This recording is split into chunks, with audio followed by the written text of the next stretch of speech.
നമസ്കാരം. റാഫ് ഫുട്ബോളിലേക്ക് അവർക്കും സ്വാഗതം. മാഞ്ചസ്റ്റർ സിറ്റി വിട്ട ബെൽജിയൻ സൂപ്പർ താരം കെവിൻ ഡി ബ്രോയിനെ നാപ്പോളിയിൽ ചേർന്നിരിക്കുകയാണല്ലോ. എന്തുകൊണ്ട് നാപ്പോളി?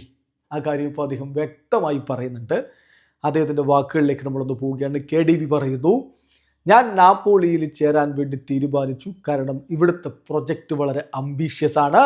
എനിക്ക് വളരെ കൃത്യമായിട്ട് ഫീൽ ചെയ്യുന്നുണ്ട് ക്ലബ്ബ് വളരെ വേഗത്തിൽ പ്രോഗ്രസ് ചെയ്യുകയാണ് എന്നുള്ളത്.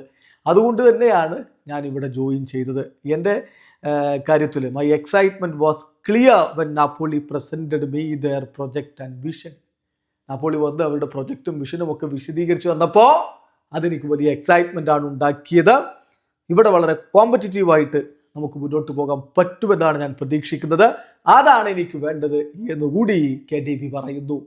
മാഞ്ചസ്റ്റർ സിറ്റിയിൽ തുടരാൻ അദ്ദേഹം ആഗ്രഹിച്ചിരുന്നു. പക്ഷേ സിറ്റി അദ്ദേഹത്തിൻ്റെ കോൺട്രാക്റ്റ് പുതുക്കാൻ തയ്യാറായിരുന്നില്ല. അതിനെ തുടർന്നാണ് ഇപ്പോൾ അദ്ദേഹം നാപ്പോളിയിലേക്ക് എത്തിയിരിക്കുന്നത്. ഒഫീഷ്യലായിട്ട് നാപ്പോളി കാര്യമൊക്കെ പ്രഖ്യാപിച്ചു കഴിഞ്ഞതാണ്. അതിൻ്റെ പിന്നാലെയാണ് അദ്ദേഹത്തിൻ്റെ പ്രതികരണം വരുന്നത്.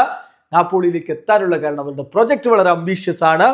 അവർ ആ പ്രൊജക്റ്റ് വിഷൻ ഒക്കെ പ്രസന്റ് ചെയ്തപ്പോൾ തന്നെ താൻ വളരെയധികം എക്സൈറ്റഡ് ആയി, വളരെ കോമ്പറ്റീറ്റീവായിട്ട് നിൽക്കണം, അതിവിടെ സാധിക്കുമെന്ന് കരുതുന്നു. അതുകൊണ്ടാണ് ജോയിൻ ചെയ്തതെന്ന് KDB പറയുന്നത്. ഏതായാലും ഇറ്റലിയിലെ 2 മിഡ്ഫീൽഡ് മസ്ട്രോകൾ 2 വ്യത്യസ്ത ക്ലബ്ബുകൾക്ക് വേണ്ടി പൊളിച്ചെടുക്കാൻ പോവുകയാണ്. Luka Modric for AC Milan and KDB for Napoli. Video അവസാനിക്കുന്ന ഫുട്ബോൾ ലോകത്തെ കൂടുതൽ വിശേഷങ്ങളുമായി റാഫ് ടോക്സ് വീണ്ടും എത്താം.